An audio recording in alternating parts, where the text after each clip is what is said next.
Senhor, ela é inconfundível, né? A gente está se alegrando aqui na casa do Senhor. Davi, uma certa vez, ele disse que poderiam enumerar 1000 locais para se estar. Contudo, no meio de todos eles, o melhor local seria na presença do nosso Senhor. Então, nós nos alegramos por estar aqui, sabendo que é o melhor local e, principalmente, é o local onde a gente encontra alívio para as nossas almas. Alívio para nossas almas. João capítulo de número 19, versículo de número 30. Ontem nós estivemos na sede do nosso ministério e estivemos ali ouvindo a palavra do Senhor, nos alegrando através da ceia, um memorial marcante, e a gente teve a oportunidade ali de pregar a palavra do Senhor. E pregamos exatamente em João, capítulo 19, versículo de número 30, e eu quero trazer novamente essa mensagem aqui. Eu não sou adepto daquela turma que não pode pregar a mensagem mais do que uma vez. Não sou adepto dessa turma, né? Louvado seja Deus. Eu sou adepto da turma que Deus ele pode falar e a sua palavra ela sempre será atemporal. Pastor, o que é atemporal? A palavra do Senhor ela não depende do tempo, ela não tem prazo de validade. Então todos os dias ela tem uma mensagem ao nosso coração e uma mensagem que pode nos transformar. Pastor, mas é o mesmo versículo, ele pode falar com você todos os dias e de uma forma diferente. Esse é o poder da palavra do Senhor. O impacto dela é maior, mais benéfico do que qualquer palavra de homem algum que existiu ou que existirá. Ela é a palavra do Senhor, atemporal, perfeita, inspirada, e nós só temos que agradecer por nós termos esse presente. Quem se sente feliz por ter esse presente? Você usufrui dele diariamente? Usufrua dele diariamente.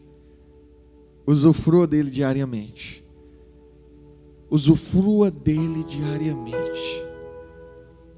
Às vezes a gente se esquece dos benefícios de Deus na nossa vida.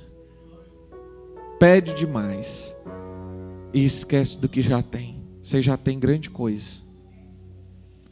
Grande coisa.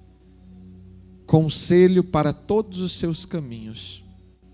Às vezes as pessoas dizem assim: pastor, eu estou precisando desse auxílio e essa ajuda, e eu estou criando um novo hábito. O hábito de chegar para as pessoas e perguntar: você já orou e já leu a Bíblia? Antes de qualquer coisa, antes de qualquer pedido de socorro, vá orar e vá ler a Bíblia. A oração e a Bíblia está acima de qualquer orientação de amigo. Está acima de qualquer aconselhamento pastoral. Ele deve ser o primeiro a ser procurado. Nós precisamos tornar automático um comportamento.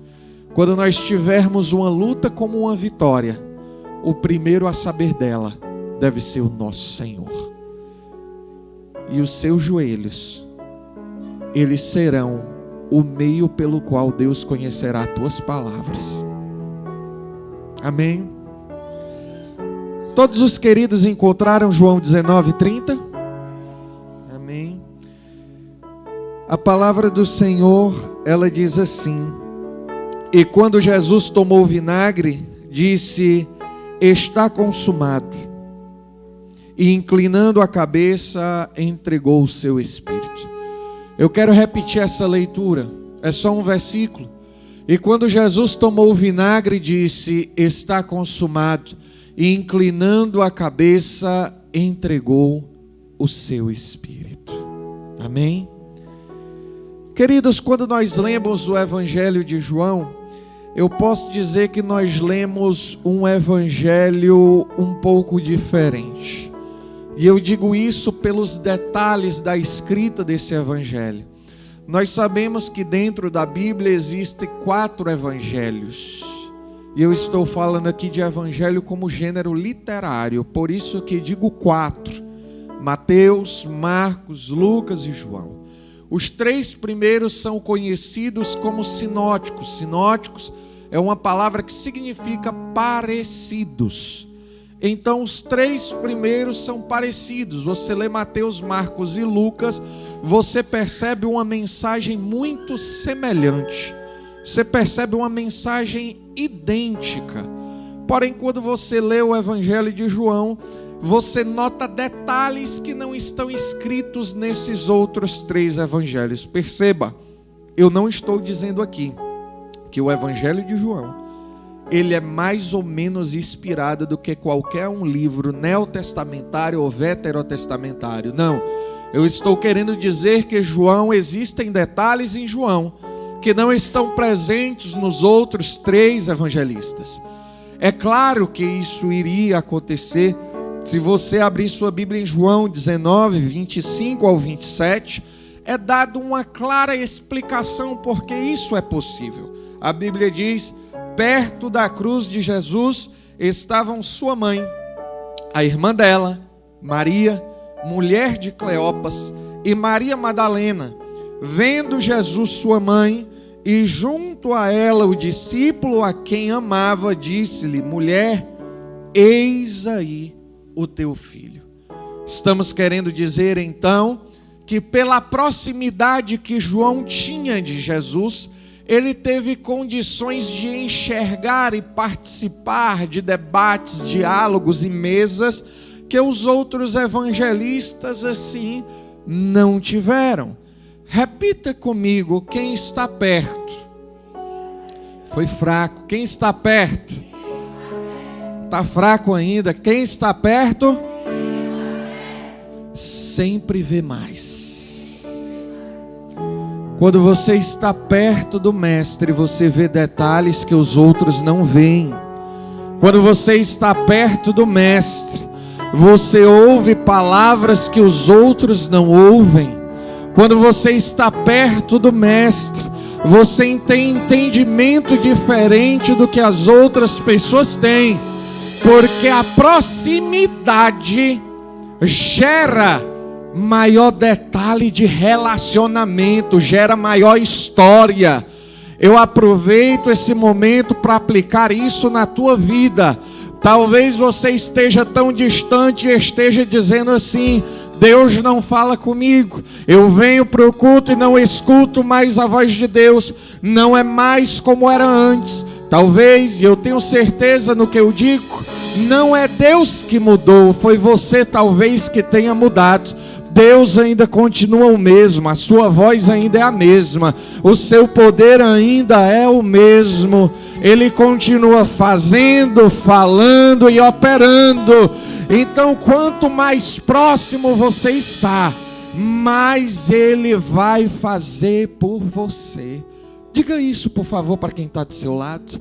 Deus, Ele vai fazer, mas depende de quão próximo você está. Pergunte para Ele: você está próximo ou está distante? Quando nós estamos distantes, não ouvimos mais a voz dEle, não dá para ouvir. De longe a gente não ouve, a gente fica pedindo para repetir: o que foi, Senhor? O que foi, Senhor? Eu não consigo ouvir a tua voz. Mas quando nós estamos próximos, a gente pode falar na condição de Davi: uma coisa disse Deus, 2 vezes a ouvir, que o poder pertence ao nosso Deus. João é um evangelho de fato diferente. Agostinho uma vez disse que os 3 evangelistas é como se caminhassem na terra. João é como se estivesse voando como águia e contemplando a luz da verdade que é o nosso Senhor. Martinho Lutero também chegou a afirmar: os 3 evangelhos é como que falassem do corpo de Jesus, porém João está falando da alma do nosso Senhor. E é exatamente aí que eu quero falar. Eu quero falar de detalhes. E eu quero falar de detalhes que eu observei na escrita de João, que me deu uma nova perspectiva de olhar e ver o que Cristo tem para a nossa vida. coisas que a gente acaba esquecendo, coisa que a gente acaba deixando de lado. Mas especificamente na escrita que nós acabamos de ler, e se você puder, por favor, eu peço até para deixar aqui aberto no slide, por favor, no Data Show, perdão, João 19:30, e se você puder acompanhar na sua Bíblia, porque a gente vai se debruçar exatamente em cima desse texto. Diz assim: quando Jesus recebeu o vinagre, ele disse: está consumado, e inclinando a cabeça, entregou o seu espírito. Queridos, aqui me chama a atenção o fato de que Jesus nesse momento ele toma vinagre, ou seja, ele bebe vinagre. Porém, se você for ler a palavra do Senhor em Mateus 27:34 ou Marcos 15:23, você vai ver que Jesus recusou. Ele recusou vinho misturado com fel. E eu fiquei me perguntando por que que em determinado momento Jesus recusa essa bebida e em outro momento ele acaba tomando vinagre. E aí, eu estava pregando sobre isso ontem e eu disse assim: eu fui orar ao Senhor, eu fui fazer o que todo crente faz quando não sabe o que tem que fazer, não sabe o que tem que falar, não sabe o que vai acontecer, ele vai orar. E aí eu fui orar ao Senhor, e orando a Jesus e através do estudo da palavra do Senhor, o Senhor foi começando a me revelar.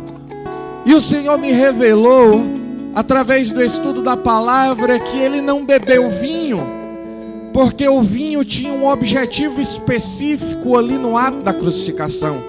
O vinho no ato da crucificação, ele tinha um objetivo de anestesiar a dor que Jesus estava sentindo. Ele tinha um objetivo de anestesiar todas aquelas feridas que estavam purulando sangue. Ele tinha um objetivo de suavizar a dor. E irmãos, a grande verdade é que o ministério faz isso com a gente. Às vezes ele nos deixa na condição de estar purulando sangue, de estar numa cruz, purulando sangue, a dor é muito forte. E a situação mais comum e normal, quando nós estamos assim, é a gente tomar o vinho, porque a gente quer que a nossa dor seja amortecida. Nós queremos que a nossa dor passe, nós queremos que a nossa dor cesse. Mas deixa eu te dizer uma coisa que a gente aprende aqui com Jesus. A gente aprende aqui com Jesus que existem momentos da nossa vida que é melhor a gente olhar para a nossa missão do que a gente olhar para a nossa dor. Eu vou repetir para ver se você entende. É melhor a gente olhar para a nossa missão do que olhar para a nossa dor. Porque no momento que a gente olha para a nossa dor, a gente quer pedir anestésico. Só que a solução não é anestesia. A solução é a gente olhar para a obra, fazer a obra e cumprir o nosso chamado.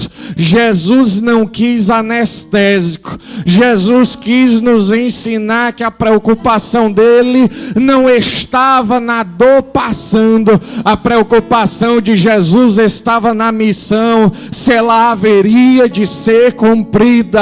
Eu trago isso para a nossa vida. Quantas vezes nós estamos clamando ao Senhor, quantas vezes nós estamos pedindo para Deus e dizendo assim: Senhor, faz essa dor passar, Senhor, faz essa dor passar, Senhor, faz essa dor passar. Porém a gente não percebe que os nossos olhos não estão na missão, os nossos olhos não estão no propósito, os nossos olhos não estão no chamado, os nossos olhos estão na dor.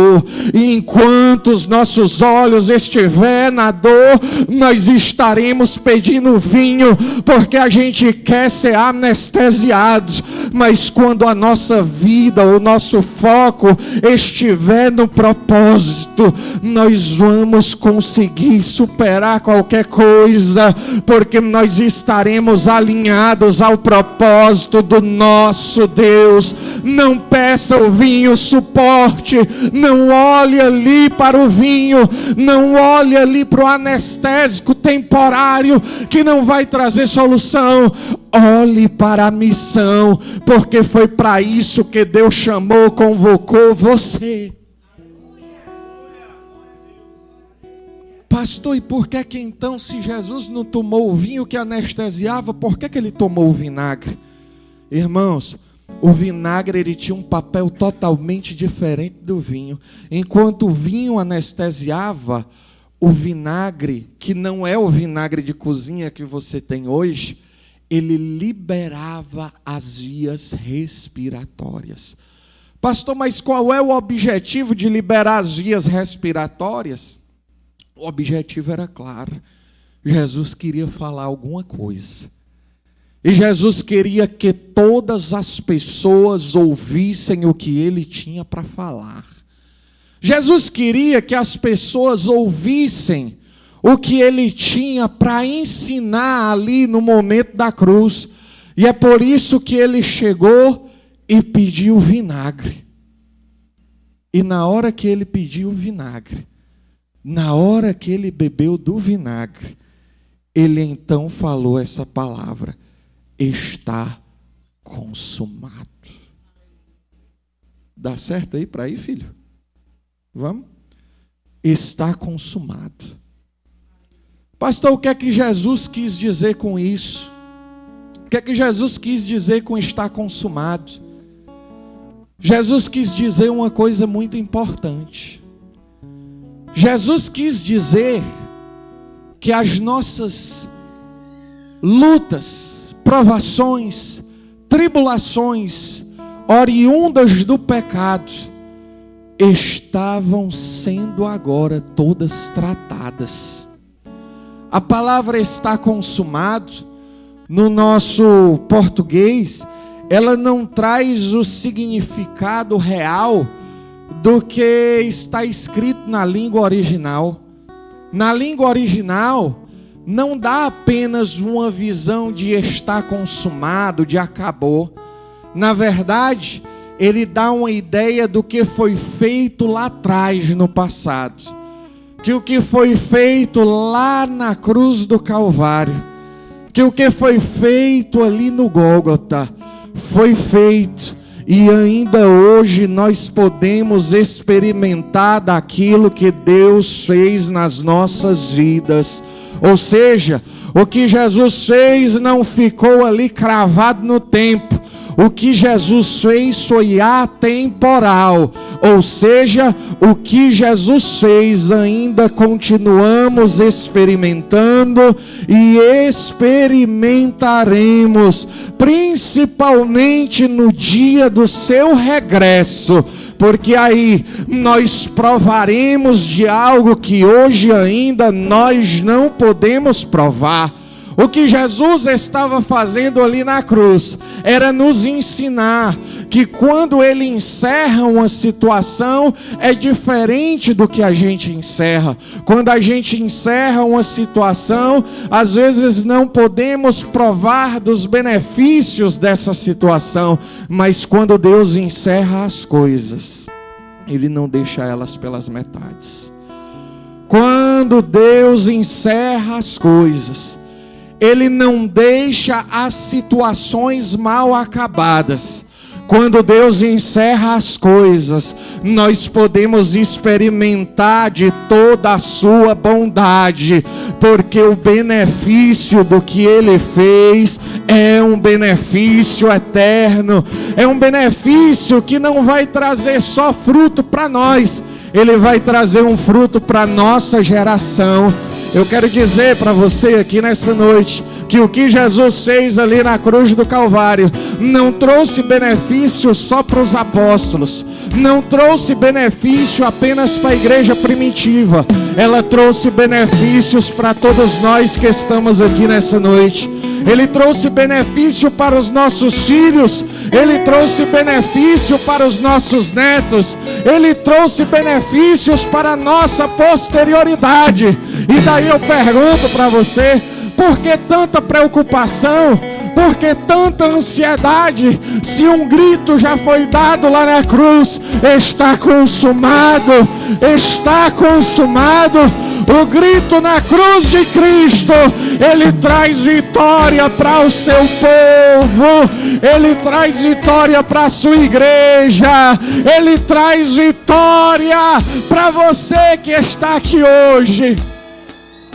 Eu não sei se você está chorando, eu não sei se você está desesperado, mas eu quero dizer para você que há mais de 2000 anos atrás foi dado um grito que lhe traz a esperança.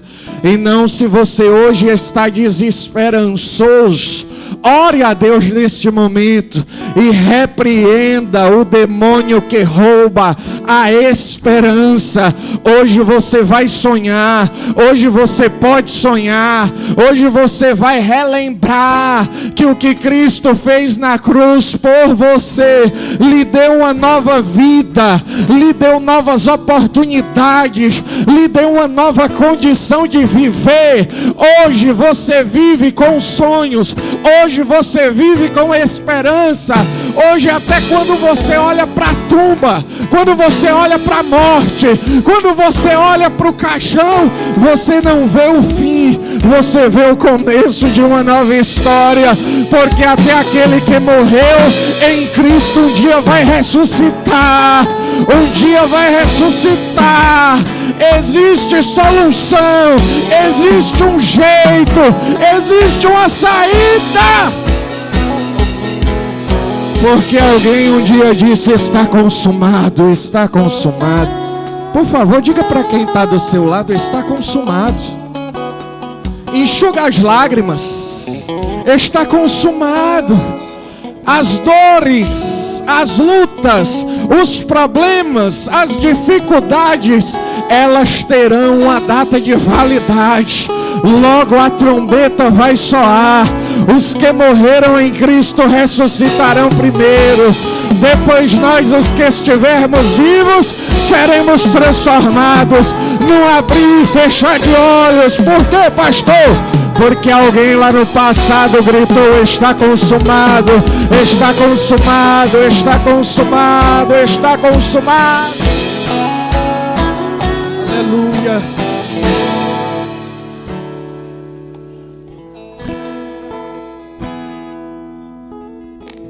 Queridos, a palavra está consumado, ela era usada em 4 contextos específicos.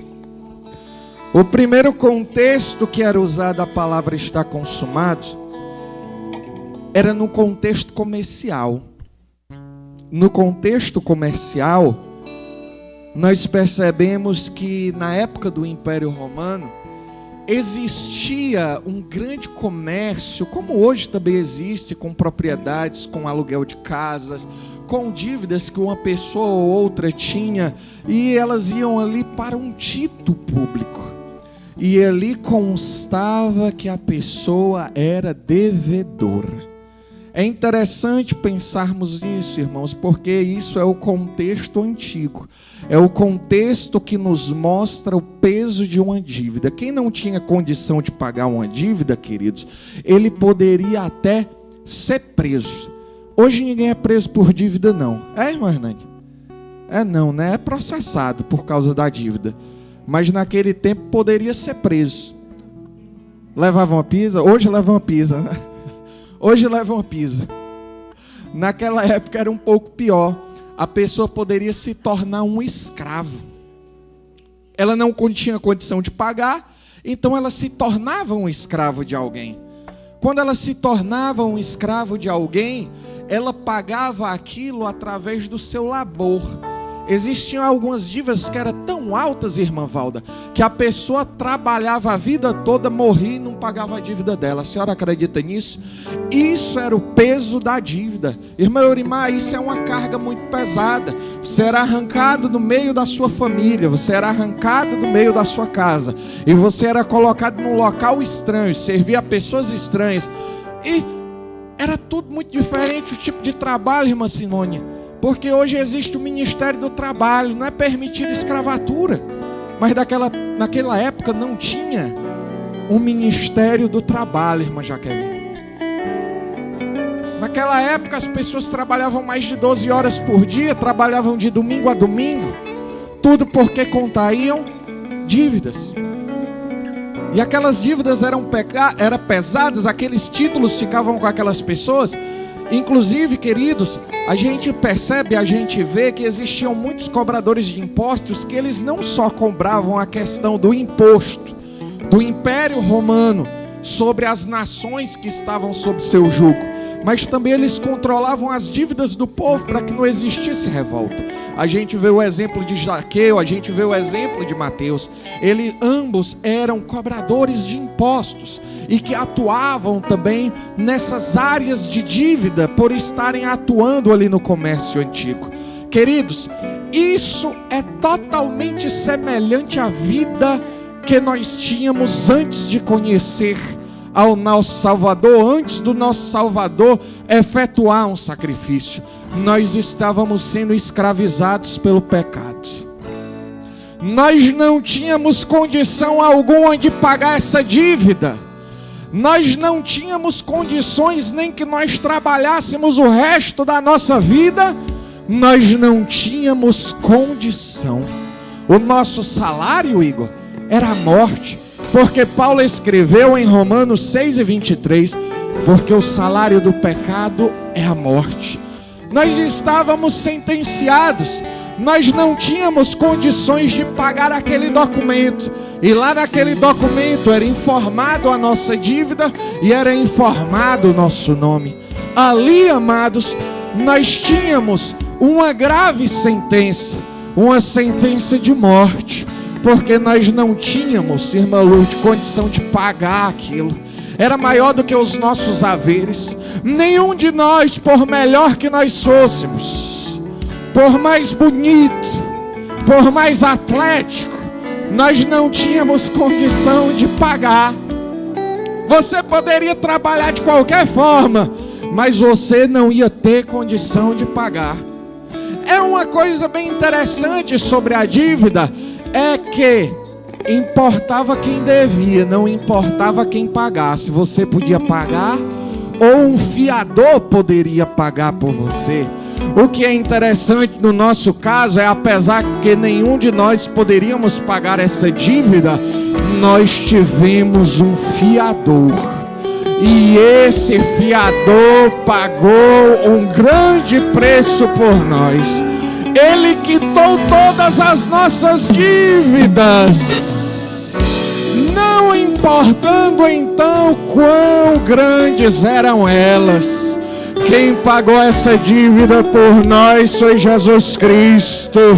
Eu quero dizer para você nessa noite, nada mais te amarra.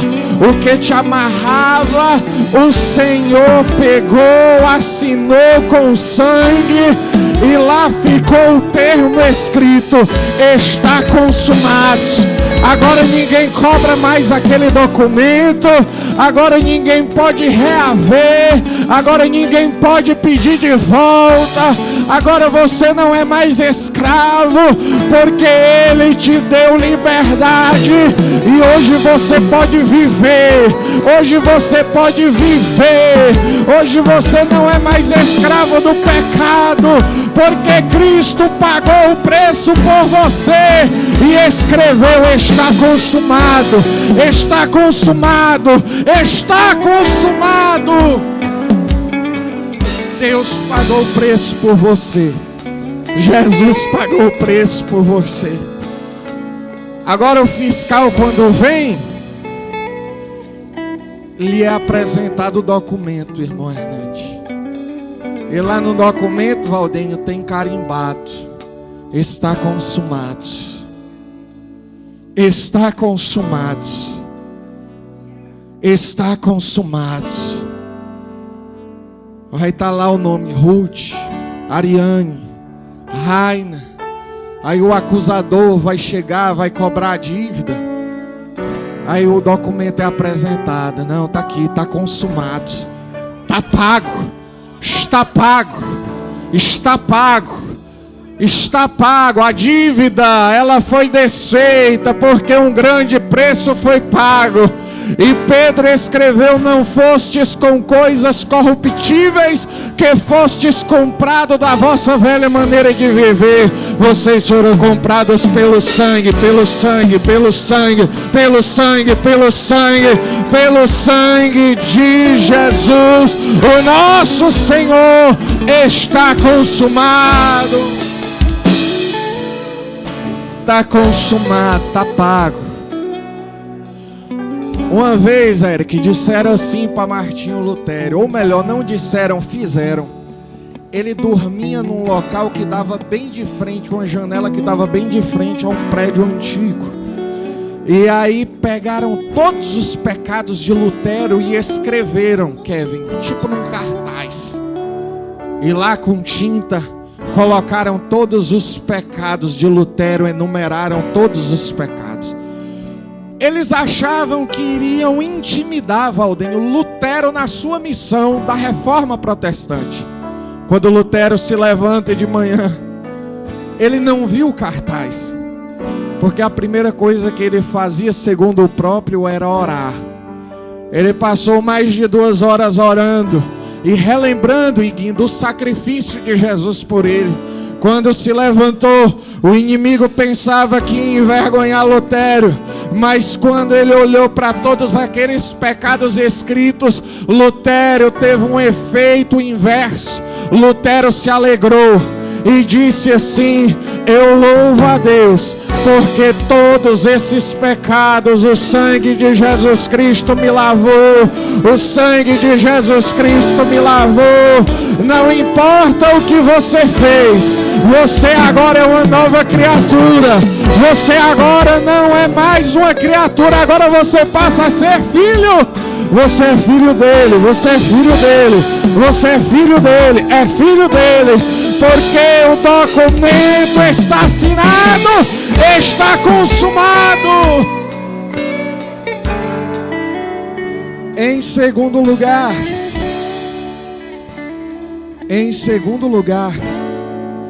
essa palavra está consumada, no original, a gente vê essa palavra sendo usada como tetelestai. Tetelestai. Ela era também usada, além do contexto comercial, o contexto jurídico. Tem algum advogado? A Belinha não está por aí hoje, né? A irmã Raquel, e aí é das pesadas, viu? Desse jeito. Trabalha logo com desembargador, né, irmã Hernani? Ela só é caladinha assim, mas ela nas audiências, ela é desse jeito. E aí, nesse contexto jurídico, irmã Raquel, os romanos foram um dos primeiros povos a organizar, irmã Simone, um tribunal. Que antigamente não tinha, existia um julgamento, mas não existia um tribunal. O povo era morto, Kevin. O povo era acuado. Os reis antigos não tinham dó ou piedade, mas os romanos desenvolveram a política, desenvolveram a administração, desenvolveram os tribunais. A gente tem que dar a César o que é de César, né? E aí cai muito bem aí esse jargão. Dentro do contexto do tribunal, a gente coloca que existia ali aquela grande tribuna e o réu ficava colocado. A maioria dos tribunais era de julgamento público, mas os mais importantes, um magistrado ali exercia o poder de julgamento, condenação e exercia a dosimetria da pena, ou seja, dizia quantos anos o apenado ele iria cumprir. É interessante, irmãos, a gente pensar nesse contexto. É um contexto que todos nós conhecemos. Quem nunca já viu um tribunal? Seja nos jornais, ou seja na televisão, ou seja nas redes sociais. Todos nós já vimos um tribunal. Nós vemos principalmente como um réu. Ele fica indefeso, irmã Nalva, em alguns momentos. Porque a justiça é falha. Porque a justiça é humana e o humano ele é falho. Só Deus é perfeito. É interessante, amados, que dentro de todo esse contexto aqui, a gente pode assemelhar a igreja. Como assim, pastor? A igreja? Talvez eu vou até mais à frente, porque talvez igreja não seja o termo certo, mas todo o mundo, nós todos estávamos numa situação de réu. Várias vezes eu me imagino, e eu peço para que você se imagine agora. Você está no tribunal, irmã Valda, e você está na cadeira de réu. Irmã Raquel, nós não tínhamos condição nenhuma de vencer. Nós mesmos sabíamos, nós não temos condição. Nós não temos chance. O promotor, por maior que sejam os seus defeitos, precisamos reconhecer, ele é muito versátil. Ele faz bem o trabalho dele. Ele não brinca. E ele acusa. E ele acusa. Ele acusa. Até quando nós estamos orando nos momentos de fragilidade, ele acusa, ele acusa, ele acusa, ele acusa. E nós lá sentados no banco do réu, já esperando a nossa condenação. O promotor, ele está muito, mas muito confiante. E ele está certo de que vai vencer. Mas em determinado momento nesse júri, as portas do tribunal são abertas de novo. E entra um advogado. E esse advogado é diferente de qualquer um outro, porque no currículo dele não existe uma derrota. E ele entra dentro deste tribunal e o promotor está lá acusando, criticando, sentenciando, influenciando a decisão do juiz. Mas aí chega a vez de esse advogado falar. E quando ele se levanta, ele defende o réu. Nenhum outro poderia fazer o que ele fez. Uma vez escreveu João, falando exatamente desse ofício advocatício de Jesus: filhinhos, essas coisas vos escrevo para que não pequeis. Todavia, se alguém pecar, nós temos um advogado junto ao Pai, Jesus Cristo justo, Jesus Cristo justo, Jesus Cristo justo. Ele é a propiciação pelos nossos pecados. Eu consigo contemplar Ele tomando o nosso lugar no banco do réu, sendo sentenciados. E após aquela sentença, o grande juiz aceita aquele processo.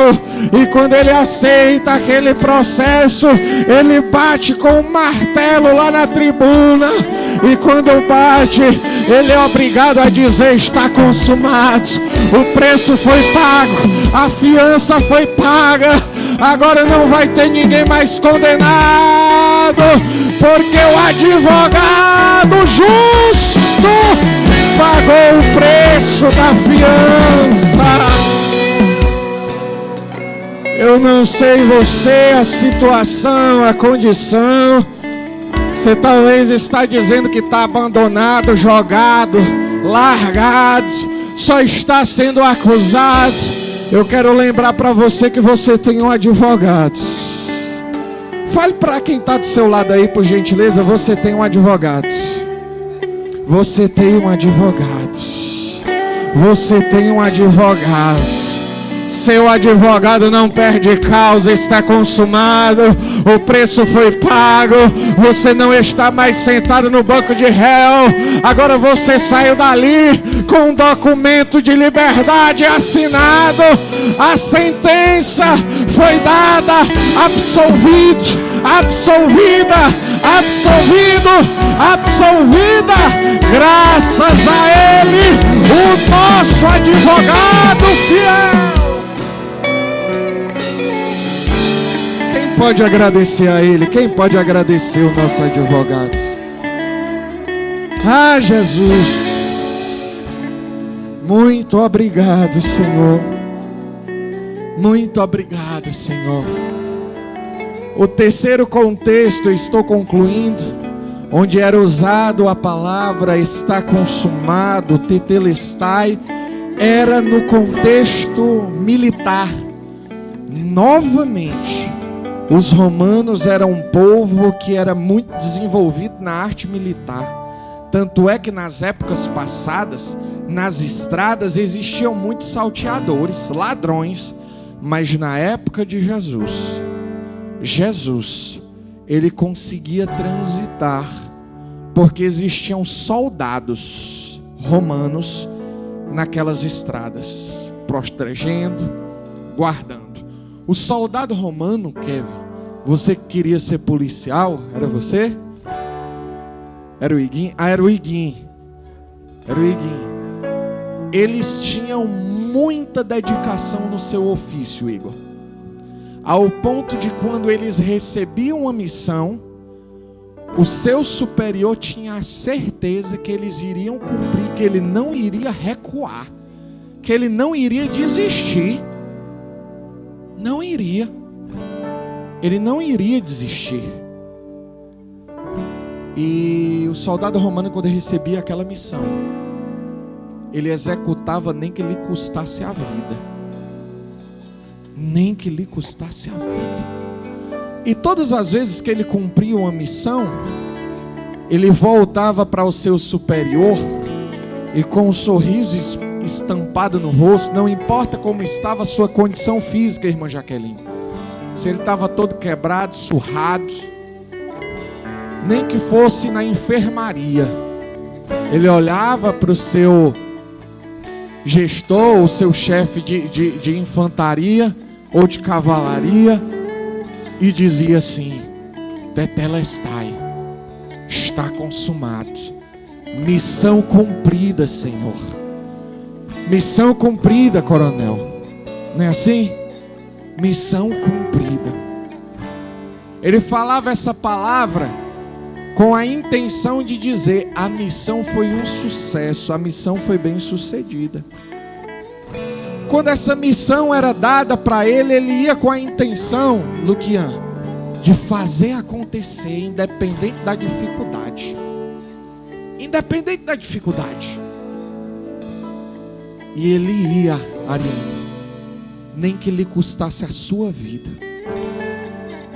Eu trago isso para o nosso contexto, porque a gente viu um soldado que recebeu uma missão que só ele poderia cumprir. Ele era general. Paulo explicou aos filipenses que ele não teve por usurpação, se tornou igual a um de nós e foi obediente para cumprir a sua missão. E a sua missão era morrer. Era uma missão kamikaze. Quem é de nós que queria ter essa missão de morrer cumprindo ela? Quem de nós teria essa coragem? O nosso Salvador nos deu um exemplo. Ele foi. Chegou em um momento que a dor estava tão intensa, irmã Valda, que ele disse assim: Pai, se possível for, passe de mim esse cálice. Contudo abençoado, não seja feita a minha vontade, mas seja feita a tua. E ele não desistiu da sua missão. Todos aqueles que o chamavam de rei o abandonaram. Todos aqueles que diziam: vamos morrer por ti, feriram o pastor. As ovelhas se dispersaram. Aqueles que diziam: eu te amo acima de todas as coisas, eu morro por você, negou ele 3 vezes. 3 vezes negou ele. Mas ele continuou a sua missão. Ele continuou a sua missão, carregando uma cruz cheia de feridas expostas, humilhado, escarnecido. Eu penso tantas vezes, mas como o Rei do Universo, adorado por anjos, Criador de tudo e de todos, adorado por seus anjos no céu, sentado em um trono, tão grande, poderoso. A Bíblia diz que seus pés estão na terra e suas faces estão no céu, e os anjos cantam santo, santo, santo, santo. Tão perfeito que nem os anjos têm condição de olhar para a sua face. Eles escondiam o seu rosto, mas mesmo assim ele preferiu vir à terra nascer numa manjedoura, numa estrebaria de animal. Nenhuma cama deram para ele nascer, mas ele continuou a sua missão, ele seguiu a sua missão. Eu abro um parênteses. Chegou uma época, há uns anos atrás, que eu fiquei tão confuso, que eu ia deixando escapar pelas minhas mãos a missão que o Senhor me confiou. Nós ficamos tão confusos, eu comecei a sair por aí atrás de um lugar para se congregar. E eu dizia assim: Senhor, eu quero assim, eu quero assim, eu quero assim, eu quero assim, eu quero assim, eu quero assim. Aí Jesus, ele foi me ensinando. Pronto, eu vou te ensinar um negócio aqui, eu vou botar na mesa. O soldado não diz qual é o quartel que ele serve, não. Ela sabe da história. Eu ia desistindo da minha missão.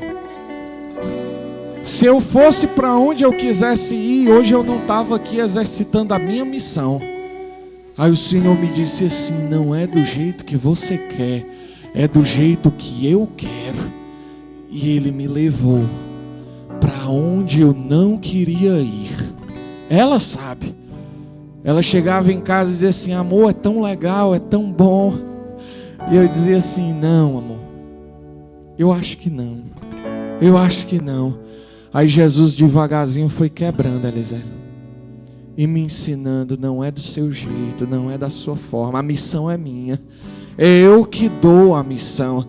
Às vezes a gente está mais preocupado em se sentir bem do que cumprir a missão. Você está entendendo? Você nunca se autorrealizará, só Cristo pode fazer isso na sua vida. E aí eu fui para onde eu não queria ir, e Deus fez tudo que eu sempre sonhei. Eu quero dizer para você que você é um soldado, e o bom soldado que milita não se embaraça com o negócio dessa vida, a fim de agradar aquele que o arregimentou. Você vai fugir, vai desistir, vai parar. Vai parar. Você vai parar. Eu encontro com tantas pessoas e elas dizem assim: pastor, eu vou desistir, eu vou dar um tempo, eu vou dar um tempo de igreja, eu vou dar um tempo de ministério. Nunca vai resolver seus problemas. Só quem pode resolver seus problemas é Jesus. Você acha que um tempinho vai resolver os seus problemas? Você acha que uma horinha vai resolver os seus problemas? Quantos aconselhamentos pastorais eu disse assim: meu filho, esse daí não é o prisma bíblico, esse daí não é a perspectiva bíblica. Não, pastor, mas mesmo assim eu quero. Meu filho, a Bíblia diz: seja feita a vontade dele, mas a escolha é sua. Você que sabe se bebe o cálice ou não. Jesus disse: Senhor, se não for possível passar esse cálice sem que eu beba, que seja feita a tua vontade. Um dia, quando o Senhor voltar, Mateus capítulo de número 25, o seu Senhor voltar, Ele vai pedir os talentos. Você vai ter enterrado seu talento ou você vai ter multiplicado seu talento? Fala isso para o irmão que está do seu lado. Você vai multiplicar ou você vai enterrar? Você trouxe um estudo aqui outro dia. Quanto era o peso de um talento? Você lembra? Mas era mais de 100 quilos, não era? Era mais de 100 quilos. Às vezes as pessoas querem enterrar talento porque dizem assim: é pesado demais. Quem disse que talento não é pesado? Quem disse que ministério não é pesado? Aonde é que você teve essa ilusão que ministério não é pesado? Você que canta, você que prega, você vai ser perseguido, vão querer destruir a sua vida. vai ser irmãos, vão sentar do seu lado na mesa. Quem traiu Jesus era quem se sentava do lado na mesa com ele. E aí muitas vezes a gente chega e diz assim: pastor, eu não suporto mais não, pastor é isso, pastor é aquilo.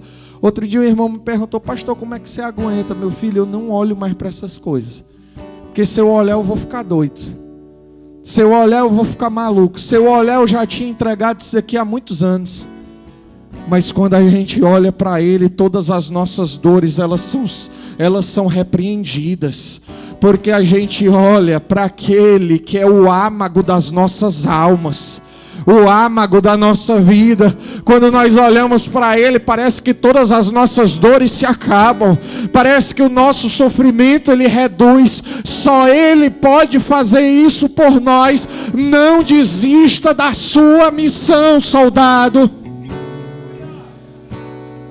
Ele foi ao Gólgota, e lá no Gólgota, irmã Valda, Ele fez questão de limpar a garganta com vinagre e dizer em alto e bom som: Iguinho, está consumado. A missão foi cumprida, Senhor.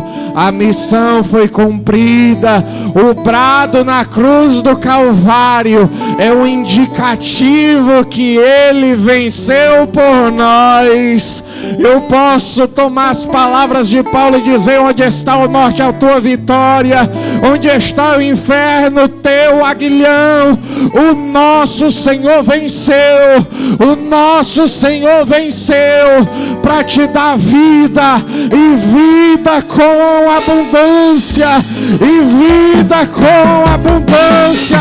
Eu repito, não foi para chorar, não foi para se esconder, não foi para correr, foi para você ter vida e ter vida com abundância. Quem recebe essa mensagem de forma profética, Deus tem algo novo para você. Aleluia! Deus tem. Em último lugar, para encerrar, o quarto contexto é o contexto do sacrifício. Um sacrifício. Quando nós estávamos dentro desse contexto, era oferecido animais para que o nosso pecado, Kevin, ele fosse perdoado.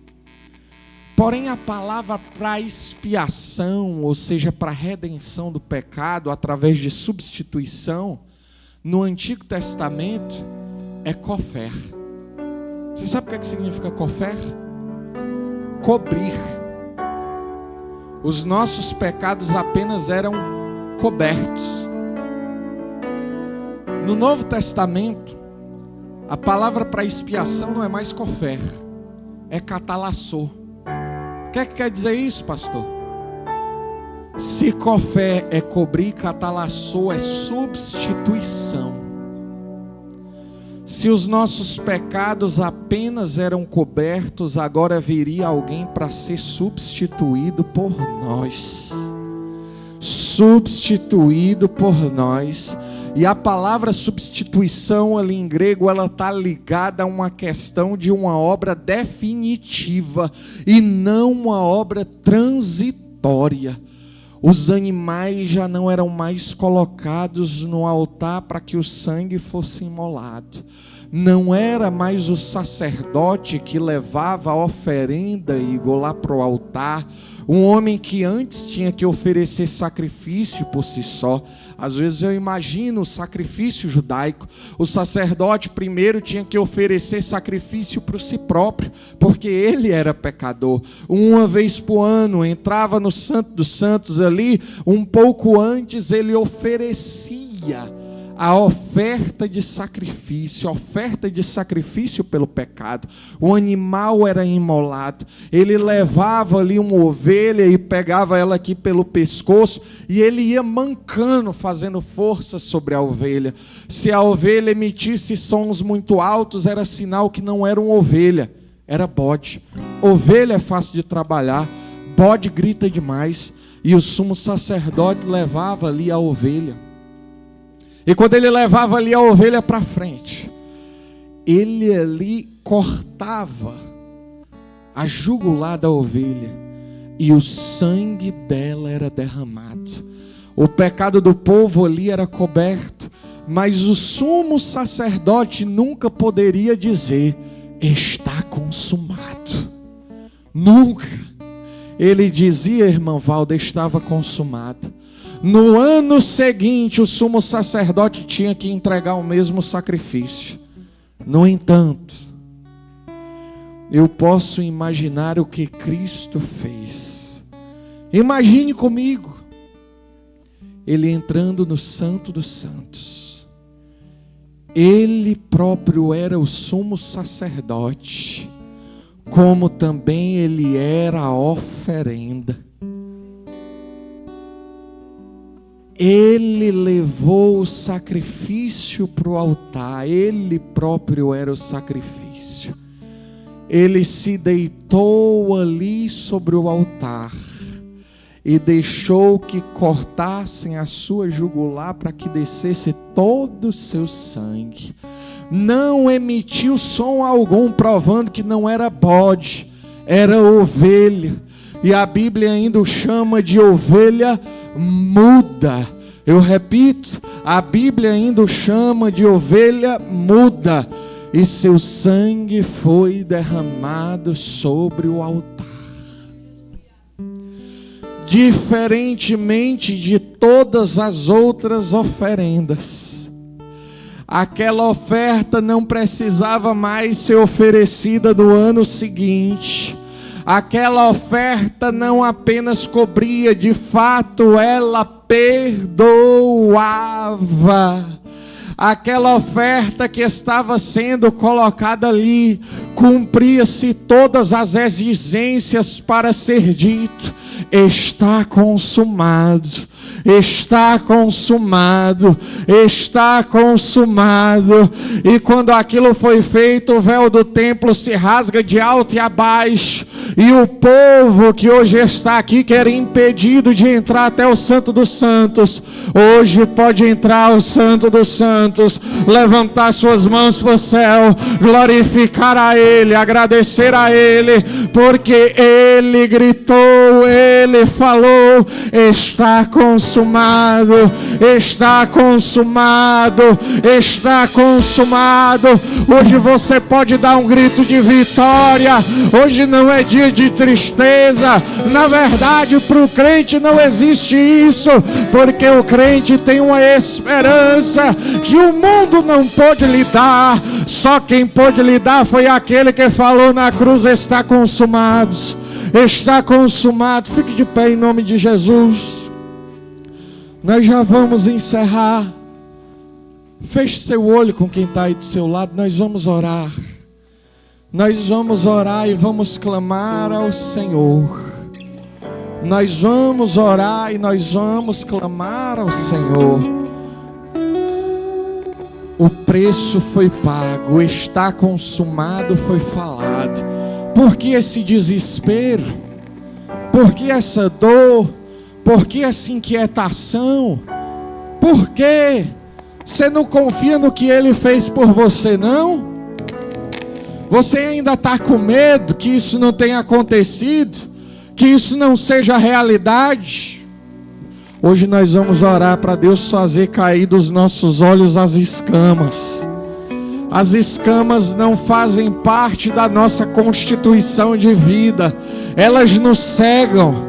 Elas apontam para outro rumo. Elas distorcem as nossas visões. Mas a Bíblia diz que quando Ananias orou, as escamas dos olhos de Saulo, elas caíram. As escamas dos olhos dos crentes aqui nessa noite vão cair. Elas vão cair, eu falo de novo, elas vão cair. E você vai conseguir contemplar o que Ele fez por você na cruz do Calvário. A nova esperança que Ele lhe deu. A oportunidade de poder sonhar. E principalmente poder sonhar com o céu. Quem sonha com o céu? Você só tem condição de sonhar com o céu porque Ele abriu a porta daquele lugar. Ele abriu a porta daquele lugar para você. Hoje você pode sonhar, hoje você tem essa condição. por causa de um grito que foi dado lá na cruz do Calvário, por causa do está consumado. Você acredita nisso? Você crê nisso? Coloque a mão no seu coração, por favor.